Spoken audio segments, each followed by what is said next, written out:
वालेकुम बेटा, उम्मीद है कि सब खैर वाक़ई से होंगे। वालेकुम सलाम सर। सबसे पहले तो इनमें से सीआर कौन है आपकी क्लास में? जी सर। फरहान अब्दुल्ला। अच्छा जी सर। फरहान, कौन से बच्चे हैं जो ये कह रहे थे कि सर हमें सर अक्सर हमारा वैसे टाइम। भी हम सर बाकी बच्चों का पता नहीं सर, मैं भी मसरूफ होता हूँ शाम को। ठीक है, वैसे कुछ बच्चे हैं जिनका मसला होता है, तो काइंडली आप फर्स्ट टाइम अरेंज किया करें। नहीं, नहीं, वो तो मैं अलहदा बात है कि वो मैं एक ऑफ़िस में था, ठीक है? लेकिन वो जो तुम्हें जिन बच्चों ने कहा था कि हम हमारे पास टाइम नहीं होता, वो कौन से बच्चे हैं? सर मैं कह रहा था अपनी बताते खुद, मैं अपना कह रहा था। तुम्हारा जी सर।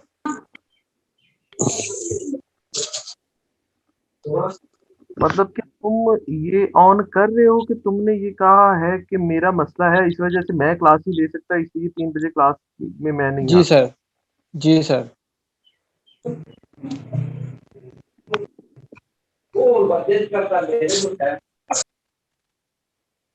और किसी का मसला नहीं था ये?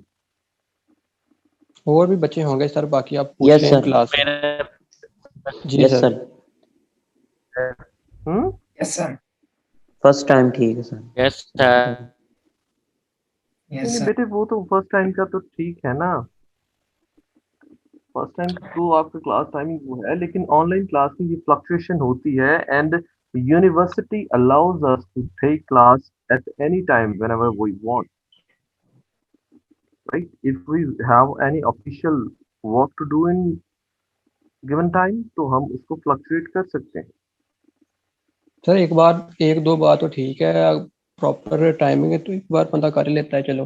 तो बार बार मसला बनता है ना, तो फिर इसलिए। कौन सा काम करते हो? कोई जॉब करते हो आप? No sir. क्या काम करते हो? सर घर के भी काम होते हैं वैसे। सर रिक्वेस्ट ही है। नहीं, सर नहीं, वो नेक्स्ट रिक्वेस्ट आके तो बेटे मैं समझता हूँ। मैं रिक्वेस्ट तो रमजान भी आ समझता रहा तो हूँ। कर। हाँ?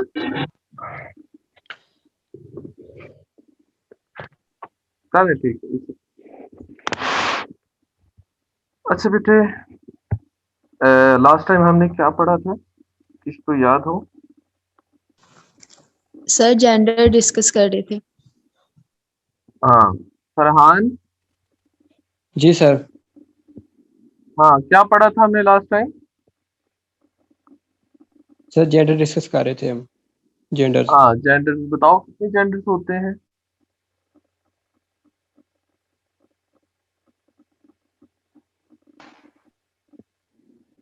जी बेटे। फरहान।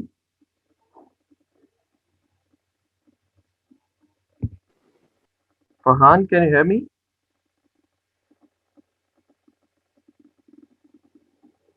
फरहान अब्दुल्ला। बेटे मेरी आवाज आ रही है सभी को? जी सर। हाँ बेटे, आप बोल नहीं रहे जी। बोलें कितने जेंडर होते हैं? Let's start today's sir class. बिस्मिल्लाहिर्रहमानिर्रहीम। जी जी, सर शाबाश। मैस्कुलिन, फेमिन, कॉमन और neutral gender. Masculine, feminine, common. Neutral. अच्छा, फैमिली और न्यूट्रल। हाँ जी। तो पर्सोनिफिकेशन क्या होता है? क्या? शाबाश। बताएं क्या होता है पर्सोनिफिकेशन? सर रिपीट कर दीजिएगा। पर्सोनिफिकेशन क्या होता है बेटे? Sir not know. क्या होता है? अच्छा, चले। महानूर रफीक, बताए बेटे पर्सोनिफिकेशन क्या होता है?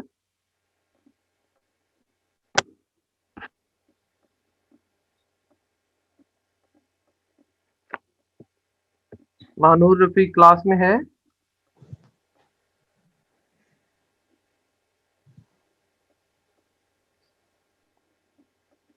ओके, आई थिंक ये क्लास में नहीं है।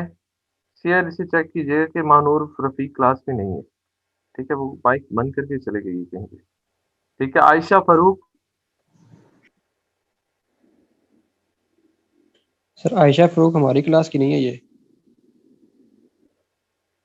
आयशा फारूक आपकी क्लास की नहीं है, तो ये क्लास में कैसे आई? पता नहीं सर, ये हमारी क्लास की नहीं है ये। आयशा नाम का लाइबा स्टूडेंट हमारे। नूर।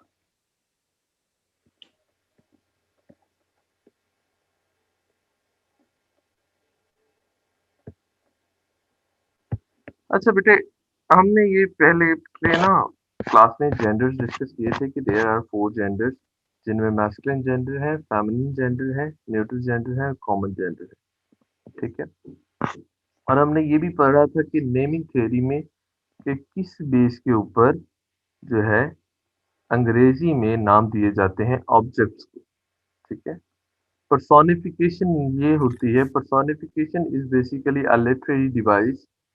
ठीक है, when living qualities are given to non living things then they personify. ठीक है, जब जानदारों वाली क्वालिटीज जो है ना बेजान चीजों को दी जाए तो वो क्या करते हैं, पर्सोनिफाई करते हैं। और वो पर्सोनिफाई कैसे करते हैं? As they are living object. इस समय पर्सोनिफाई करते हैं जैसे कि वो रियल ऑब्जेक्ट है। ठीक है, वो लिविंग ऑब्जेक्ट्स हैं, इस तरह से वो पर्सोनिफाई। ठीक है, तो हमने उर्दू में भी ये देखा कि उर्दू में भी जो चीजें हैं जो हमारे इर्द गिर्द में, वो भी क्या करती हैं, उनको भी हमने मुजक्कर या मुअन्नस जेंडर दिए हुए। ये हमने पढ़ा था। आगे नाउन नंबर आता है, ये आपने वहां जमा है, ये सिंगुलर प्लूरल ये आप खुद पढ़ लीजिएगा। ठीक है,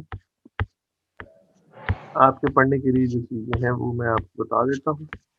ये देखिए ना, सिंगुलर प्लूरल, आगे नाउन केस, ये हम चीज पढ़ लेते हैं। ठीक है, excuse me sir. So let's start. जी बेटे। सर ये पिछले लेक्चर में एक मेरा क्वेश्चन था। पिछले सर लेक्चर में वो जो हमने सर जेंडर की टाइप्स पढ़ी थी उसमें हाँ जी, सर क्या हमने हुआ? कॉमन जेंडर में आपने सर बताया था कि उसमें फीमेल्स भी आ जाती है, मेल्स भी आ जाती है। सर इसको डिवाइड करने की क्या जरूरत थी? तो सर हमारे पास पहले तो पता था कि कॉमन जेंडर में अब कजन्स भी आ जाते हैं। उसके बाद ये इस तरह के उसमें मेल और फीमेल्स, तो ये तो सर पहले फेमिनिन और उसके बाद मैस्कुलिन में तो इसमें डिवाइड पहले ही थी। हाँ, मैस्कुलिन फेमिनिन में डिवाइड पहले, मतलब कजन आपका मैस्कुलिन है? यस सर, मैस्कुलिन है वो तो पहले, और आपकी जो फीमेल फीमेल कजन है वो कजन नहीं है आपकी है? वो भी कजन ही सर। वही तो मैं कर रहा था कि ये तो पहले ही मेल और फीमेल में डिवाइड थी, तो फिर ये कॉमन को डिवाइड करने की फीमेल और फीमेल में तो पहले से डिवाइड है, लेकिन कजन, जब आप बात करते हैं कजन की, ठीक है, यस तो सर। वो दोनों होते हैं आप, है ना? Yes sir. आपके चचा के जो बच्चे हैं वो आपके सारे के सारे क्या लगते हैं? कजन ही है। कजन लगते हैं। उसमें फीमेल भी हैं, मेल भी हैं, ऐसा ही यस है सर। ना? यस तो सर। उन फीमेल और मेल को आप इक्वली क्या कहते हो, सबको कजन कहते हो। ठीक है, कजन आपका यस सर। मैस्कुलिन भी हो सकता है, फेमिनिन भी हो सकता है। यस ठीक है सर। ना? अब मैं आपको मेल हूं, मैं एक मेल टीचर पढ़ा रहा हूँ, क्या आपकी कोई फीमेल टीचर नहीं है यार, यस सर, हो सकती है ना? है। Yes sir. है ना? तो वो है क्या है, सर। Masculine feminine. ठीक है पुत्र जी, यस सर। चलें। Okay, let me recall the general formula of sentence: subject plus verb plus object. Okay, now can we swap the position of object and subject?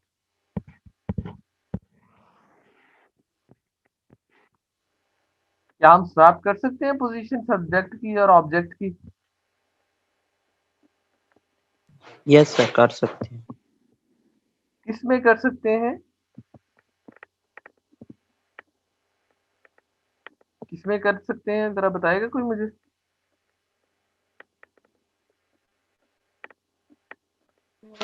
बेटे हम इसकी ऑब्जेक्ट और subject में position एक्टिवाइज और पैसिवाइज में करेंगे ना, जैसे I eat an apple, I eat an apple, इसका क्या आएगा, an apple is eaten by me. Is eaten by me, एक एप्पल मुझसे खाया जाए। ठीक है, यहाँ पे आप गौर करें कि यहाँ पे एन एप्पल जो था सब्जेक्टिव कंडीशन में था, सॉरी ऑब्जेक्टिव कंडीशन में था, ठीक है ना, यहाँ पे ऑब्जेक्टिव कंडीशन में था, यहाँ एप्पल किस कंडीशन में आ गया, सब्जेक्टिव कंडीशन में।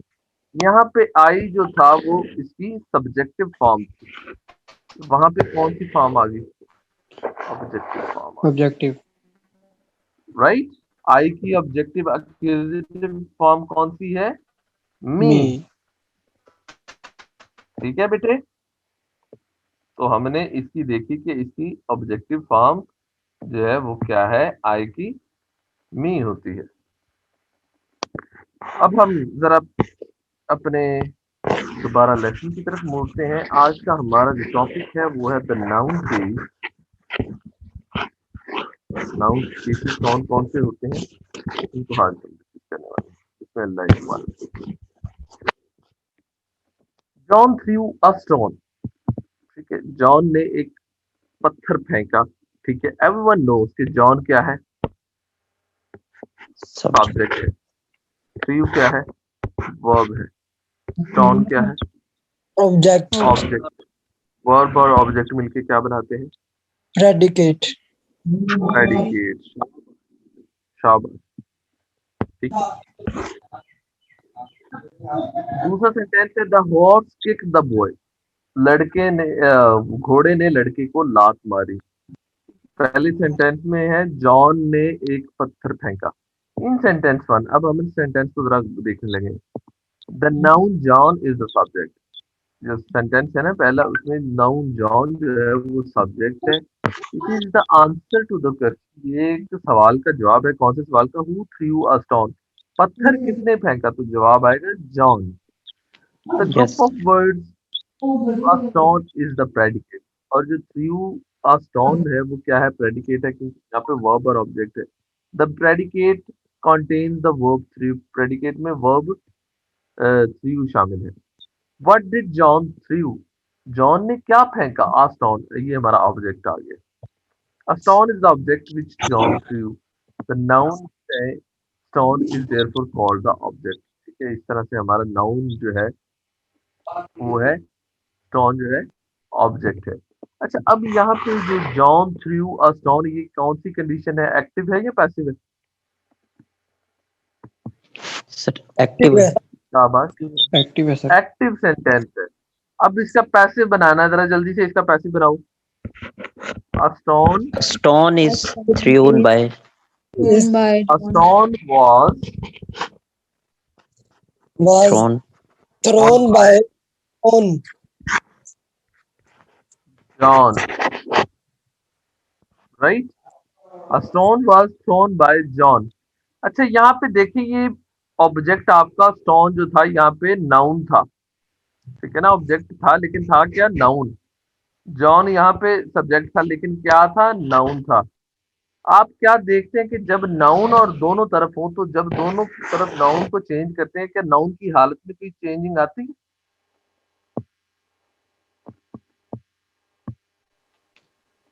है, नो सर, नो सर। सिर्फ ये नहीं पोजीशन आती। चेंज होगी। सिर्फ पोजीशन चेंज होती है, हालत चेंज नहीं होती। सिर्फ पोजीशन चेंज होती है, हालत चेंज नहीं होती। अगर यस सर, यहाँ जॉन की जगह ही होता तो फिर क्या होता, फिर सर नाउन चेंज हो गया था प्रोनाउन। फिर क्या आता जॉन की जगह, हिम। हिम सर, हिम आता। शाबाश बेटे, यहाँ फिर हिम आता। यहाँ सब्जेक्टिव कंडीशन थी, यहाँ ही की जो थी वो सब्जेक्टिव कंडीशन थी, फिर यहाँ पे ऑब्जेक्टिव कंडीशन आनी थी। इट मीन कि जब दोनों तरफ नाउन हो तब कोई चेंजिंग नहीं होती, तब सिर्फ और सिर्फ पोजीशन चेंज होती है। लेकिन जब एक तरफ प्रोनाउन आ जाए तो फिर प्रोनाउन की सब्जेक्टिव से ऑब्जेक्टिव कंडीशन आपको चेंज करनी होती है। बात यस समझ आ सर, रही है पुत्र मेरी? Yes sir. चले आगे चलते हैं।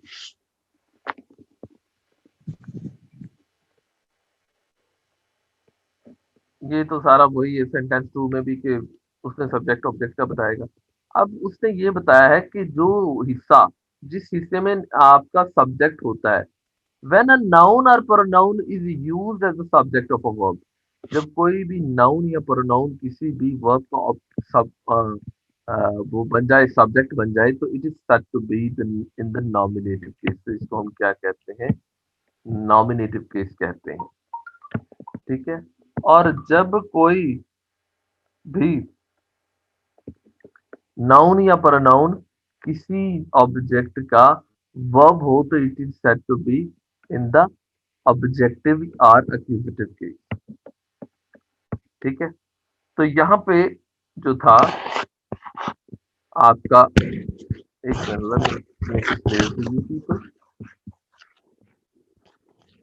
यहाँ आपका जो जॉन था वो किस कंडीशन में था? सब्जेक्ट की पोजीशन पे है ना? Yes sir. तो इसे हम क्या कहेंगे? नॉमिनेटिव केस कहेंगे। यहाँ पे आपका स्टोन जो है वो कौन सी कंडीशन पे है? ऑब्जेक्टिव। ऑब्जेक्ट की कंडीशन में, तो इसको अक्यूजेटिव केस या ऑब्जेक्टिव केस कहेंगे, right? According to this definition, right? जब आपका कोई भी नाउन या प्रोनाउन सब्जेक्ट की कंडीशन में होगा तो उसे नॉमिनेटिव केस कहेंगे। जब आपका कोई भी नाउन या प्रोनाउन ऑब्जेक्ट की जगह पे होगा तो उसे हम ऑब्जेक्टिव या अक्यूजेटिव केस कहेंगे। बात क्लियर हो गई बेटे? Yes sir. अच्छा जी। अब उसने आगे कहा है कि टू फाइंड द नॉमिनेटिव।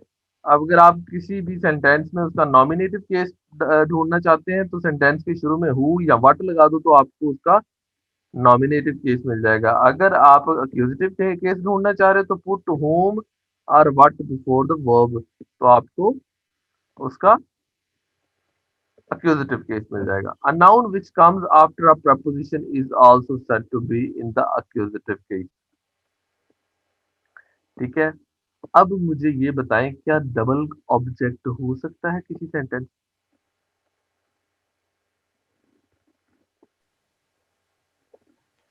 क्या ये मुमकिन है कि किसी सेंटेंस में दो ऑब्जेक्ट मौजूद हो? यस सर, हो सकता है। कैसे? बताएं जरा, मिसाल के तौर पे बताएं।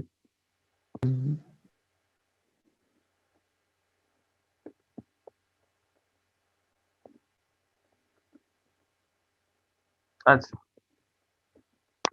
कोई और बच्चा जिसको पता हो डबल ऑब्जेक्ट का?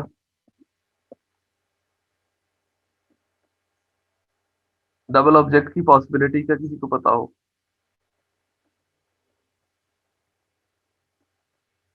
अच्छा, चले हम मना उसको देखते हैं। एक सेंटेंस जरा लिखेंगे, चलें ये लिख लें, माई मदर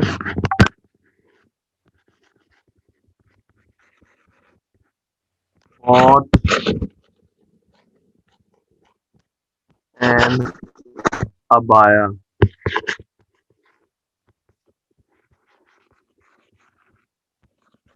अबाया का पता है किसे कहते हैं? Yes sir. बुरखे को बेटे कहते अबाया हैं का सर। पता है?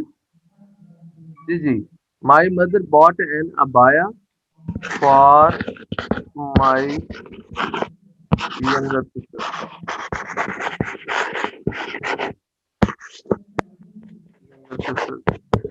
ऑब्जेक्ट क्या है सेंटेंस?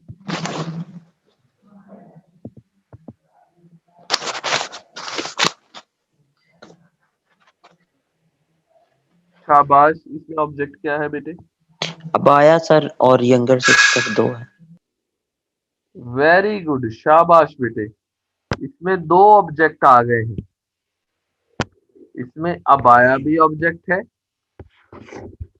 और यंगर सिस्टर भी ऑब्जेक्ट है। शाबाश बेटे। अच्छा, अब ये मसला है कि एक ऑब्जेक्ट जो है वर्ब के फौरी बाद आ रहा है। बॉट जो है ना, ये वर्ब है ना, बॉट पुत्र वर्ब है, मदर जो है वो सब्जेक्ट है, ठीक है ना। बॉट यानी कि वर्ब के बाद एक ऑब्जेक्ट आ रहा है और एक ऑब्जेक्ट दूसरे ऑब्जेक्ट के बाद आ रहा है, ठीक है। इन दोनों ऑब्जेक्ट्स को हम अलग अलग नेम देंगे। इसको मैं कहूंगा इनडायरेक्ट ऑब्जेक्ट, इनडायरेक्ट ऑब्जेक्ट, और इसको कहूंगा यंगर सिस्टर को डायरेक्ट ऑब्जेक्ट। अच्छा, इसको इनडायरेक्टली जो अबाया है वो इनडायरेक्ट ऑब्जेक्ट इसलिए है क्योंकि जो ऑब्जेक्ट फौरी वर्ब के बाद आए, ऐसा ऑब्जेक्ट जो फौरी वर्ब के बाद आ जाए उसे हम क्या कहते हैं? Indirect object indirect. कहते हैं, ठीक है। और ऐसा ऑब्जेक्ट जो इनडायरेक्ट ऑब्जेक्ट के बाद आता है उसको हम क्या कहते हैं? डायरेक्ट ऑब्जेक्ट कहते हैं, ठीक है। Yes sir. और ऐसा ऑब्जेक्ट जो इनडायरेक्ट ऑब्जेक्ट के बाद है उसे हम क्या कहते हैं? डायरेक्ट ऑब्जेक्ट कहते हैं। और डायरेक्ट ऑब्जेक्ट जो होता है वो किसी प्रपोजिशन को फॉलो करता है, ठीक है। डायरेक्ट ऑब्जेक्ट क्या यस सर। करता है? यूजुअली अमूमन प्रपोजिशन। तौर पर किसी प्रपोजिशन को फॉलो करता है। बात समझ आ गई बेटे? Yes sir. गुड।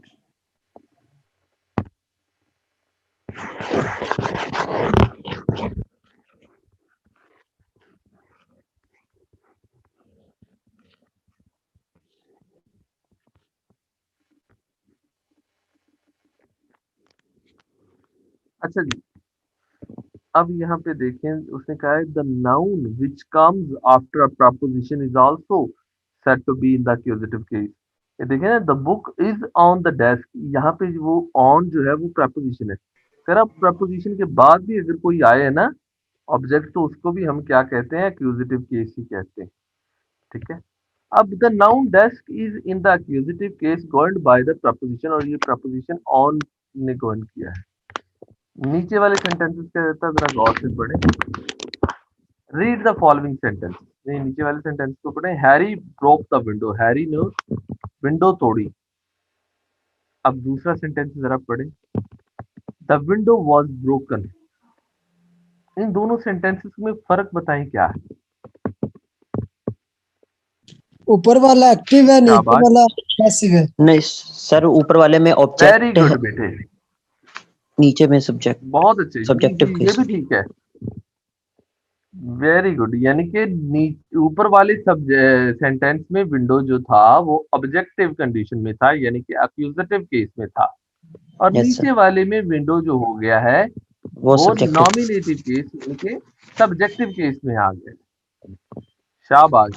तो इट मीन्स कि जब हम एक्टिव से पैसिव करते हैं तो उसकी नॉमिनेटिव कंडीशन जो है वो अक्यूजेटिव कंडीशन में चेंज हो जाती है, और अक्यूजेटिव कंडीशन नॉमिनेटिव कंडीशन में चेंज हो जाती है। इट विल बी सीन, ये देखा जाएगा, that nouns in English have the same form for the nominative and the accusative. The nominative generally comes before the verb and the accusative after the verb. Here are the distinguished in order of words by the sense. ठीक है, इसको जरा statements को देखें। मैं जरा ना 1 minute में आया, यहाँ ना बस नॉक हो रहा है, मैं आया बेटे 2 मिनट। इसको पढ़ के ना मुझे अभी बताना है आपने अभी क्या समझ आइए।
जी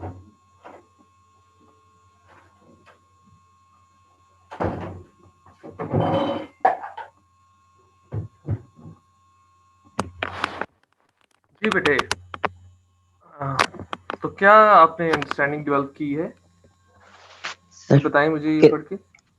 सर कि नॉमिनेटिव केस हमारे पास वर्ब से पहले और एक्यूजेटिव हमारे पास वर्ब के बाद आता है, और दोनों सर वेरी हम गुड, ये तो वही, जी जी, शाबाश बेटे, ये तो वही है ना, ये वर्ड ऑर्डर की बात कर रहे हैं, subject plus verb plus object, यानी कि वर्ब से पहले है तो नॉमिनेटिव केस है, ठीक है ना, और वर्ब के बाद है तो ऑब्जेक्टिव मतलब एक्यूजेटिव केस। समझ आ गई ये चीज समझ आ गई है? Yes sir. गुड। एग्जांपल्स में सर पहली पहली एग्जांपल्स में हमारे पास सर उन्होंने सिर्फ एक ही ऑब्जेक्ट है हमारे पास, तो दूसरी में दो ऑब्जेक्ट हैं, तो एक इनडायरेक्ट और दूसरा डायरेक्ट है, ये बताया गया। हाँ जी, ये देखें जरा, कंपेयर दी सेंटेंसेस। रामा गिव अ बॉल, रामा ने एक बॉल दिया, इसमें एक ही ऑब्जेक्ट है हमारे पास। अब दूसरा सेंटेंस देखें, Rama give Harry a ball, Rama ने एक बॉल हैरी को दिया। In each of these sentences the noun ball is the object. इस हर सेंटेंस में नाउन बॉल जो है वो ऑब्जेक्ट है of give. In the second sentence we are told, हमें ये बताया गया है दूसरे सेंटेंस में, हैरी वॉज द पर्सन, कि हैरी वो शख्स है टू होम, जिसको रामा गिव अ बॉल, रामा ने एक बॉल दिया। The noun Harry is called the indirect object of the verb give. ठीक है, ये देखें यहाँ पे उसने क्या किया है, यहाँ पे उसने हैरी को इनडायरेक्ट ऑब्जेक्ट कंसीडर किया है, ठीक है ना, हैरी को क्या कहा है, इनडायरेक्ट ऑब्जेक्ट कंसीडर किया, जबकि उसने बॉल को क्या कहा है, डायरेक्ट ऑब्जेक्ट। Direct object. ठीक है, the noun Harry is called the indirect object of the verb give. The noun ball the ordinary object is called the direct object. ठीक है, तो ये आपने चीज जो है ना नोट करनी है कि आपका जो नाउन है वो किस कंडीशन में आ रहा है, ठीक है ना, आपका नाउन किस कंडीशन में आ रहा है, ठीक है, आप ऑब्जेक्ट किसको कंसीडर कर रहे हैं, ठीक है। आप देखें तो आपके पास यहाँ पे दो ऑब्जेक्ट आ जाते हैं ना बेटा, यानी कि वर्ब के बाद जो नाउन आएगा, वर्ब के बाद जो ऑब्जेक्ट आएगा उसे आप क्या कहेंगे, इनडायरेक्ट ऑब्जेक्ट कहेंगे, और जो इनडायरेक्ट ऑब्जेक्ट के बाद ऑब्जेक्ट आएगा उसे आप क्या कहेंगे, डायरेक्ट ऑब्जेक्ट कहेंगे। इट विल बी नोटिस्ड, ये देखा जाएगा, that the position of the indirect object is immediately after the verb and before the direct object. बात समझ आ रही है मेरी बेटे? Yes sir. ठीक है ना, इट विल बी नोटिस, ये देखा जाएगा that the position of indirect object, ये जो इनडायरेक्ट ऑब्जेक्ट की पोजीशन है, is immediately after the verb, ये क्या होती है, फौरी तौर पे वर्ब के फौरी बाद जो ऑब्जेक्ट आता है उसे हम इनडायरेक्ट ऑब्जेक्ट कहते हैं, और इनडायरेक्ट ऑब्जेक्ट के बाद जो ऑब्जेक्ट आता है उसे हम क्या कहते हैं, डायरेक्ट ऑब्जेक्ट आती है। पुत्र बात सभी को समझ आ गई है? Yes sir. Yes, sir. ठीक है, तो यहाँ पे मुझे will you do a favour to me, will you do a favour to me, इसमें मुझे डायरेक्ट और इनडायरेक्ट ऑब्जेक्ट कोई बताएगा कौन कौन सा इसमें? सर हैरी जो हमारे पास इनडायरेक्ट है ऑब्जेक्ट, और पॉल हमारे पास डायरेक्ट ऑब्जेक्ट। वो तो है, लेकिन ये जो sentence will you do a favour to me, इसमें इनडायरेक्ट और डायरेक्ट ऑब्जेक्ट मुझे बताएं जरा कौन कौन से हैं? सर रामा हमारे पास जो है वो इनडायरेक्ट है, और जो यार हमारे पास नीचे वाले सेंटेंस की दूसरे बात कर टेंस रहा में हूँ, कह विल रहे यू हैं do a favour to me. Indirect me है सर शायद, और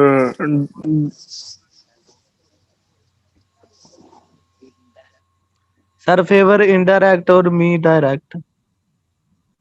वेरी गुड, फेवर जो है इनडायरेक्ट ऑब्जेक्ट है और मी क्या है, डायरेक्ट ऑब्जेक्ट है। I bought a ball for Rama, इसमें बताएं मुझे कौन सा इनडायरेक्ट है और कौन सा डायरेक्ट ऑब्जेक्ट है? सर बॉल इनडायरेक्ट है और रामा डायरेक्ट है। वेरी गुड, यानी कि बेटे वर्ब के जो इमीडिएटली बाद आता है उसे हम कौन सा ऑब्जेक्ट कहते हैं? इनडायरेक्ट। वर्ब के फौरी बाद आए उसे कौन सा ऑब्जेक्ट कहते हैं? इनडायरेक्ट। इनडायरेक्ट ऑब्जेक्ट कहते हैं। और जो इनडायरेक्ट ऑब्जेक्ट के बाद ऑब्जेक्ट आता है उसे हम क्या, कौन सा ऑब्जेक्ट कहते हैं? डायरेक्ट। डायरेक्ट ऑब्जेक्ट कहते हैं। शाबाश मेरा बेटा। क्या? अच्छा, इसमें देखें, fetch a book for the boy. Fetch a book for the boy ये इंपेरेटिव सेंटेंस है, ठीक है। Fetch a book for boy ये कौन सा सेंटेंस है? इम्पेरेटिव। इंपेरेटिव। कैसे इंपेरेटिव है, कोई बताएगा मुझे ये इंपेरेटिव सेंटेंस कैसे है? सर हुक्म दे रहा है ये। से स्टार्ट हो रहा है। वर्ब से स्टार्ट हो रहा है। शाबाश मेरा बेटा, ये वर्ब से स्टार्ट हो रहा है, इसलिए हमें पता चल गया कि ये जनाब ये इंपेरेटिव सेंटेंस है। Fetch a book for the boy. अच्छा, इसमें मेरा बेटा ये बताएं कि इसमें डायरेक्ट ऑब्जेक्ट कौन सा है और इनडायरेक्ट ऑब्जेक्ट कौन सा है?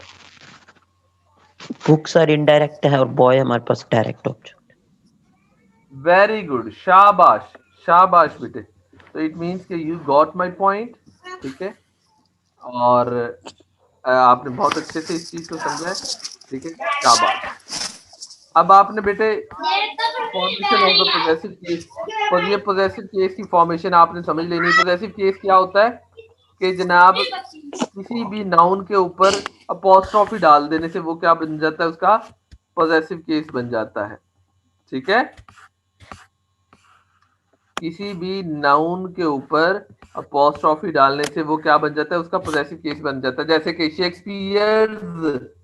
शेक्सपियर के ऊपर अपॉस्ट्रोफी डाल के एस डाल दिया और इसके आगे प्लेज, शेक्सपियर के ड्रामे, ठीक है। The plays written by Shakespeare, इसका मतलब यही बनता है ना, the plays written by Shakespeare. Mother's love, mother के ऊपर अपॉस्ट्रोफी डालकर एस लगा दिया, मदर्स लव यानी कि the love felt by the mother. बात समझ आ रहे हैं? द प्रेसिडेंट स्पीच, प्रेसिडेंट की गुफ्तगू, the speech delivered by the president, वो स्पीच जो कि प्रेसिडेंट ने दी थी। ये आपने इसके पॉजिटिव केस भी पढ़ लेने हैं तो आपको समझ आ जाएगा, ठीक है। सर ये जो नोट लिखा हुआ है इसमें दो दो केस लिखे हुए हैं सेंटेंसेस के। किधर? ये वाले? कौन सा नोट है बेटे? ये वाले। We see that the indirect object of a verb denotes a person to whom something is given or for whom something is done, ठीक है ना। सर वो जो ऊपर थे वो उसमें इसमें बेटे वो इनडायरेक्ट और डायरेक्ट में सर दो दो तरह के सेंटेंसेस लिखे हुए थे ना, तो ये आपके सामने ये वाले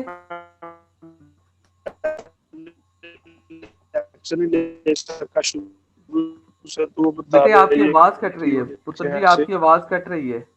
कोई और बताएगा ये क्या कह रहे हैं?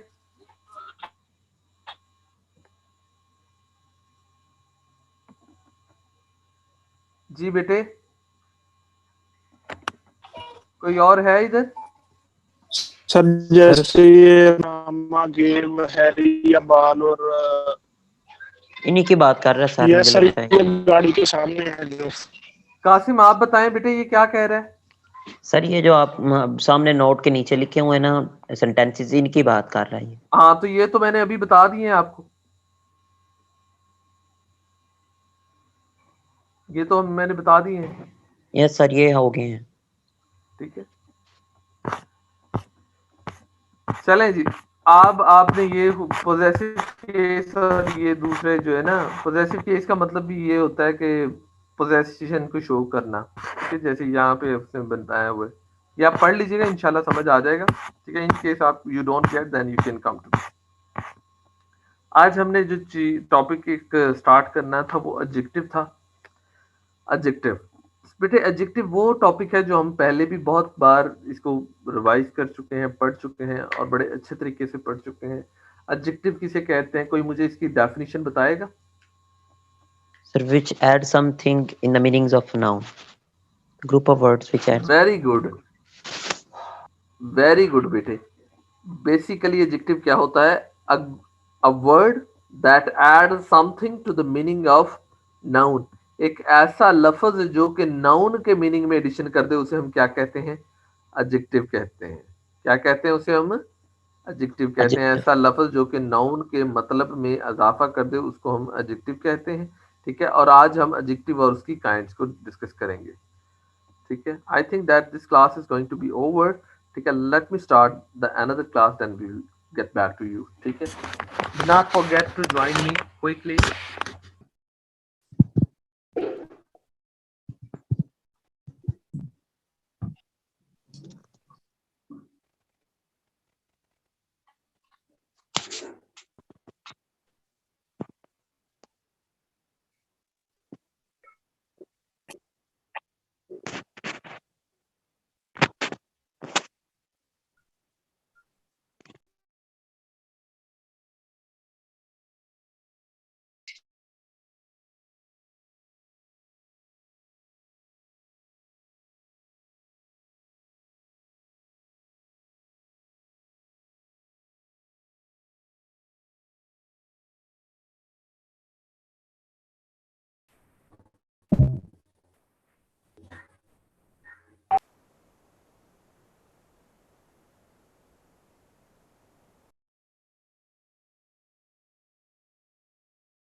Okay, assalamu alaikum beta, welcome back.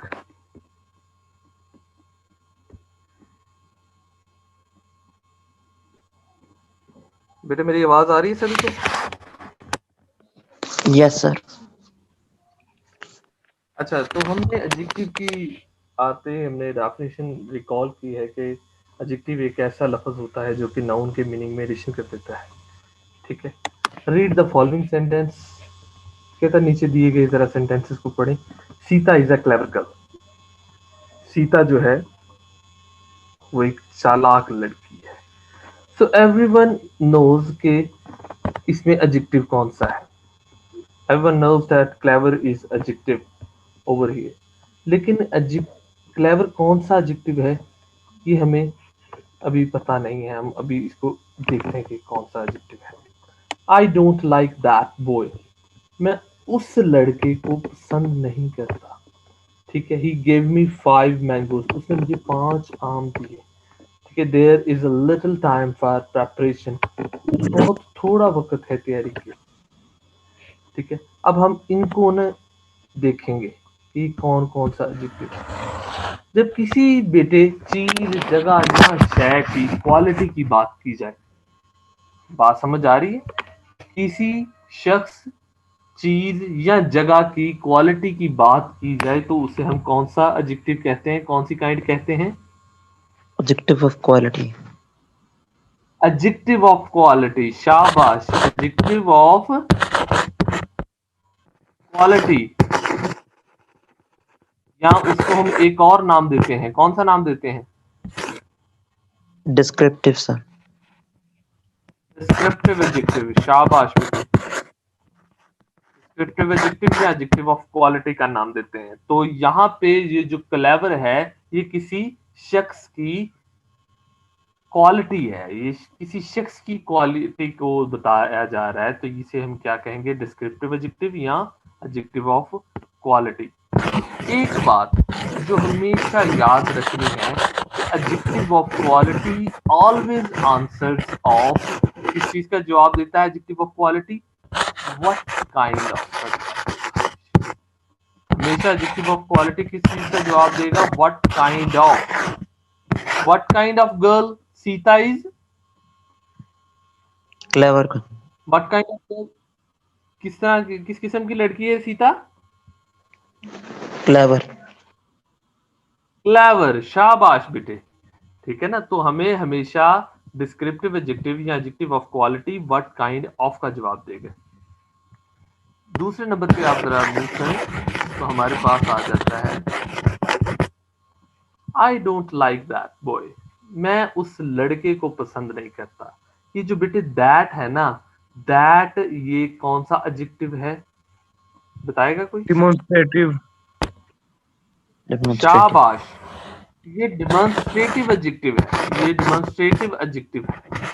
और बेटे डिमॉन्स्ट्रेटिव एडजेक्टिव जो है ना, हमें हमेशा ये कब करते हैं हम डिमॉन्स्ट्रेटिव एडजेक्टिव? बेसिकली ये पॉइंट आउट करता है किसी पर्टिकुलर चीज को, किसी पर्टिकुलर शख्स को, किसी पर्टिकुलर जगह को जब पॉइंट आउट किया जाए तो उसको हम क्या कहते हैं? डिमॉन्स्ट्रेटिव एडजेक्टिव कहते हैं। और डिमॉन्स्ट्रेटिव एडजेक्टिव के लिए जो लफ्ज यूज होते हैं वो कौन कौन से हैं? दैट, दिस, और दो, डिमॉन्स्ट्रेटिव एडजेक्टिव के लिए। और एक और लफ्ज डिमॉन्स्ट्रेटिव एडजेक्टिव के लिए इस्तेमाल होता है सच। ठीक है, सच, दैट, दिस, दोज, दीज। ठीक है, ये क्या है? सारे के सारे डिमॉन्स्ट्रेटिव एडजेक्टिव के लिए इस्तेमाल होंगे। ये डिमॉन्स्ट्रेटिव एडजेक्टिव कब होंगे? जब इनके आगे, दिस के आगे कोई, दैट के आगे या दीज के आगे या दोज के आगे कोई ना कोई नाउन आएगा। ठीक है, जब दिस, दैट, दीज, दोज या सच के आगे कोई नाउन आएगा तब ये क्या बन जाएंगे? डिमॉन्स्ट्रेटिव एडजेक्टिव बन जाएंगे। जैसे कि दैट के आगे बॉय आ गया, बॉय एक नाउन है तो ये क्या बन गया? Demonstrative adjective. ठीक है, और डिमॉन्स्ट्रेटिव एडजेक्टिव हमेशा पुत्र किस चीज का जवाब देता है? हमेशा which thing is meant, which thing, चीज का जिक्र हो रहा, कौन सी वाली चीज की बात करें? Which thing is meant. ठीक है ना, जैसे मैं कहूं कि आई लाइक दैट बुक, मैं वो वाली किताब, I like to read that book, मैं वो वाली किताब पढ़ना पसंद करता हूं। तो मुझसे पूछा जा सकता है कि विच बुक, कौन से वाली किताब। ठीक है, तो फिर I will have to tell them कि ये वाली किताब। बात समझ आ रही है बेटे? Yes sir. जी सर। शाबाश। अब हम आगे चलते हैं। He gave me 5 mangoes, उसने मुझे 5 आम दिए। तो बेटे 5 कौन सा एडजेक्टिव है, जरा बताएगा कोई मुझे? Quantity. Adjective of quantity. Quantity, Sir, numeral adjective. 5 numeral show कर रहा है। वेरी गुड, Sir, ये quantity भी तो न्यूमरल है ना? एडजेक्टिव है। जी बेटे, सर मैं क्वालिटी नहीं बोल रही, क्वांटिटी बोल रही हूँ। बेटे क्वांटिटी क्वांटिटी और नहीं होगा। हो सकती, ये क्वांटिटी कुछ और होती है, ये नंबर्स कुछ और होते हैं। Yes sir. नंबर्स 1 2 3 4 5 6 7 8 9 10 ये नंबर्स होते हैं, इसलिए इन्हें नंबर्स कहते हैं। ठीक है, यहाँ पे अब ये देखें कि लीटर वगैरह 5 जो है, सम, जी बेटे, वो क्वांटिटी में वो आएंगे, सम, लीटर, लिटल, वो मच।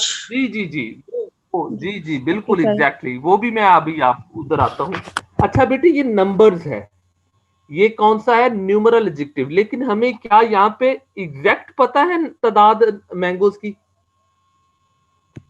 यस सर, यहाँ पे एग्जैक्ट। एग्जैक्ट पता है ना, तो इसे हम क्या कहेंगे? Definite numeral adjective. इसे हम क्या कहेंगे? डेफिनेट न्यूमरल एडजेक्टिव कहेंगे। 5 को हम क्या कहेंगे? Definite numeral adjective, because we know the exact, we know the definite numbers of mangoes, हमें ठीक ठीक तादाद पता है। ठीक है, अगर वो ये कह देता, अगर मिसाल के तौर पर 5 की जगह वो ये कह देता कि he gave me some mangoes, उसने मुझे कुछ आम दिए, यहाँ 5 की जगह वो क्या कर देता?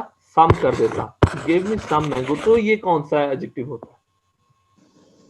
Indefinite numeral adjective. Very good, शाबाश।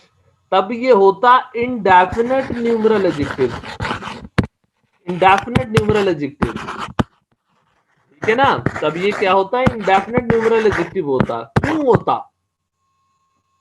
क्योंकि यहां आप देखें, अगर आप मैंगोज, चंद मैंगोज की बात कर रहे हैं, चंद मैंगोज मतलब आपको उनकी तादाद नहीं पता, लेकिन वो चंद जो हैं वो गिने जा सकते हैं। वो चंद जो है ना बेटे, वो गिने जा सकते हैं, इसलिए हमें अभी तादाद नहीं पता है, हम इंडेफिनेट है इस चीज के मतलब, इसलिए हम क्या कहेंगे, इंडेफिनेट न्यूमरल एडजेक्टिव। जैसा कि एक और मिसाल जरा देखें और से। There were some boys standing outside of my home, standing outside of my home।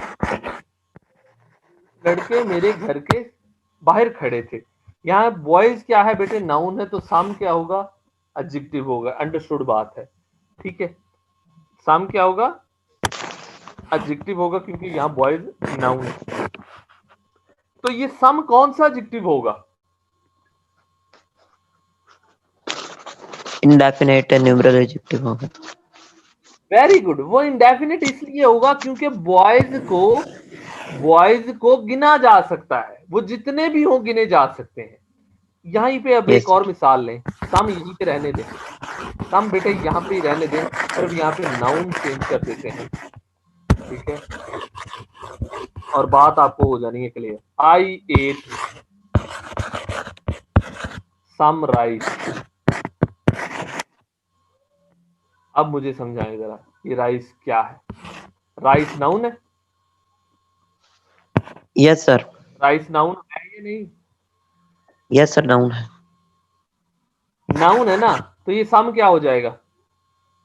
ये एडजेक्टिव होगा सर। एडजेक्टिव होगा। कौन सा एडजेक्टिव होगा, अब ये कोई बताएगा मुझे? Yes sir, adjective of quantity होगा। ये इंडेफिनेट वेरी नहीं गुड, होगा सर।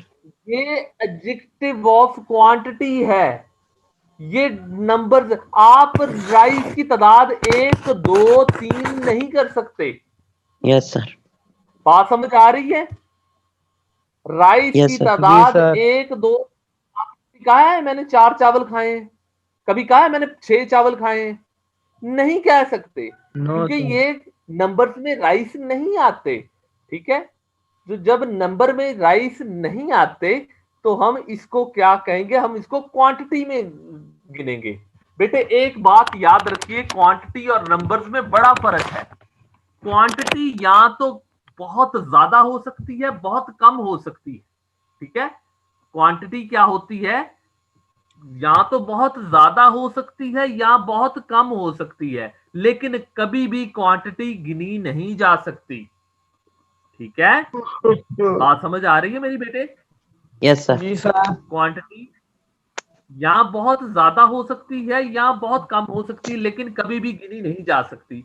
लेकिन आपकी जो नंबर्स हैं, नंबर्स वाली चीज है, वो गिनी जा सकती है। बॉयज गिने जा सकते हैं, जानवर गिने जा सकते हैं, ठीक है। और जितनी भी आपकी गिनी जाने वाली चीज है वो नंबर्स में आएंगी, और जिस चीज को आप नहीं गिन सकते, ठीक है, वो क्या होगी? सर जी। जी बेटे। सर ये जो राइस है, इनको गिनना तो मुश्किल तो है, लेकिन हम गिन तो सकते ही हैं फिर भी, अगर गिनना चाहें तो। नहीं, आपकी प्लेट में। अच्छा आप मुझे ये बताएं, जब आप चावल खाते हैं तो आप कितने चावल खाते हैं? सर हम आम रूटीन में वैसे ना इसको यानी कि गिनने की फॉर्म में लेते हैं, ना ही हम करते, लेकिन गिन तो सकते ही हैं फिर भी। नहीं बेटे, आप ये जो है ना, आप चावल को गिन के नहीं खाते, ठीक है। हाँ जी, ये आप तो ठीक चावल है। को हाँ जी। जैसे आम को गिन के खा सकते हो ना, आप एप्पल को गिन के खा सकते हो, आप राइस को नहीं खा सकते, ठीक है, क्योंकि ये अनकाउंटेबल नाउन है। राइस जो है ये क्या है, अनकाउंटेबल नाउन है, ठीक है। इसको आप गिन नहीं सकते। सर यही मैं पूछ रहा हूँ ना कि शुगर जैसे मिल्क है सर, जैसे हाँ हाँ मिल्क है या पानी हम उसे गिन सकते ही नहीं है, लेकिन हम चाय इसको गिन के नहीं खाते, जी लेकिन अगर गिन तो सकते ही हैं, चाय बहुत मुश्किल है गिनना, तो ये काउंटेबल में ये ना नहीं बड़ी होगा राइस? बेवकूफी वाली बात है। जैसे किसी को कहा है ना कि हेयर बेटे क्या है, अनकाउंटेबल है, तो कहता सर एक एक दो दो तो मैं गिन नहीं सकता। ठीक है ना, तो ये आप कैसी बात करें, मतलब आपने कभी ये वो चीजें हैं जिसको आप काउंट करते हो। ठीक है, राइस को आपने मुझे जिंदगी में बताएं कभी आपने चम्मच में गिने कितने होते हैं? No sir. बंदा पागल ही कहेगा, तानू कोई कहेगा ये पागल ही है भाई, चम्मच ਦੇ ਵਿੱਚ ਚਾਵਲਾਂ ਦੇ ਦਾਣੇ ਗਿਣਨਗੇ। ठीक है ना, ये अनकाउंटेबल में आते हैं। तो ये ठीक है सर ना, फिर अनकाउंटेबल में आएगा? यस सर, ठीक ये है। अनकाउंटेबल में आएगा, इसलिए इसको हम गिन नहीं सकते, इसको क्वांटिटी में कंसिडर करते हैं। मिल्क को आप क्वांटिटी में consider, I drink some milk, मैंने कुछ थोड़ा सा दूध पिया। ठीक है ना, ठीक है, तो I yes sir. Showed much patience. Patience क्या है? Abstract noun sir. Abstract noun है सर। एब्स्ट्रैक्ट नाउन है, सबर, जिसे आप सबर कहते हैं। आई शोड मच पेशेंस, तो यहाँ पे एडजेक्टिव कौन सा है? मच। मच कौन सा Adjective। एडजेक्टिव है? Much adjective of quantity sir. जी, वेरी गुड बेटे, ये एडजेक्टिव ऑफ क्वांटिटी है। आप सबर को गिन नहीं सकते, आप 3 4 सबर नहीं कह सकते। ठीक है, बात समझ आ रही है मेरी? Yes sir. शाबाश शाबाश मेरा बेटा।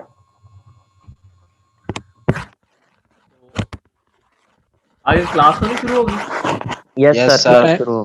टाइम हो गया सर। अच्छा बेटे, अब आपने क्या करना है, आपने एडजेक्टिव के ऊपर, ये एडजेक्टिव हमने ना सारा तकरीबन पढ़ा हुआ है, ये सारी चीजें मैंने कह दी हैं। ठीक है, एडजेक्टिव के ऊपर आपने स्लाइड्स बनानी प्रेजेंटेशन के लिए। ठीक है, और सबसे पहले जो है जो हमारी नेक्स्ट क्लास होगी उसमें सीआर और जीआर प्रेजेंट करेंगे। ठीक है, और उनके बाद आप सब लोगों को भी मतलब 5 5 7 7 मिनट मिलेंगे एडजेक्टिव के ऊपर बोलने के लिए आप। ठीक है, ओके सर। स्लाइड किस तरह सर बनाए? 10 से 12 स्लाइड हर बच्चे ने बनानी है एडजेक्टिव के ऊपर। वर्ड में कंपोज करना है सर? नहीं नहीं बेटे, पावर पॉइंट में। स्लाइड्स हमेशा पावर पॉइंट में बनती है। फरहान, समझ आ गई है बेटे आपको? जी सर। ठीक है जी जी, हर टाइप के ऊपर आपने 2 2 3 3 एग्जाम्पल लिखनी है, उस टाइप की डेफिनेशन लिखनी है यहाँ से। ठीक है, लेकिन हर बंदे का मटेरियल अपना खुद का अलहदा होना चाहिए। जी जी जी जी, जैसे असाइनमेंट बना के दी। शाबाश शाबाश, समझ गए हो आप? ठीक है सर। ठीक है बेटे, जी चले सर। बेटे, खुश रहे, शाद रहे, आबाद रहे, अल्लाह पाक आपके लिए आसानियां पैदा करें। आमीन। आमीन।